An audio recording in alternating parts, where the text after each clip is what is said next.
চারটে কয়েন, তাই তো? 1 2 3 4, চারটে কয়েন তো। এই যে আমি আরেকবার দেখে দিই, point number 1, point number 2, point number 3, point number 4। খুব ভালো করে দেখবেন। আমি এখান থেকে চারটে কয়েনকে নিচ্ছি, নিয়ে আমার এই হাতে রাখলাম, ঠিক আছে? আমাদের টেবিলে ফুটো আছে,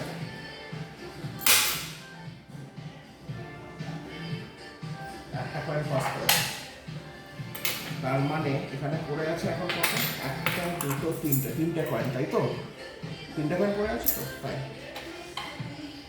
আর এখানে রয়েছে আরেকটা কয়েন।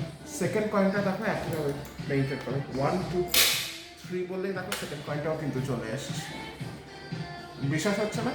এখানে রয়েছে একটা, এখানে রয়েছে আরেকটা, দুটো কয়েন, ঠিক আছে? আর তাহলে এখানে যদি থাকে তাহলে এখানে কটা কয়েন আছে? দুটো। অবভিয়াসলি এখানে এই হাতে যদি আমার দুটো থাকে তাহলে এই হাতেও থাকবে আমার দুটো, তাই তো? 1 2, দুটো কয়েন, এই দুটো কয়েনকেও নিচ্ছি, নিয়ে আরেকটা কয়েনও পাস করে গেছে। যার মানে এখন তাহলে পড়ে আছে কত? একটা। আর এই হাতে পাস করে গেছে তিনটে, তাই তো? লাস্ট কয়েনটাকে খুব ভালো করে দেখো, চলে গেছে। বিশ্বাস হচ্ছে না? ওয়াচ, ভালো করে দেখো,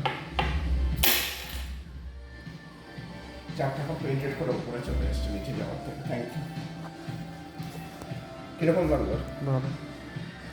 একটু অফ করি।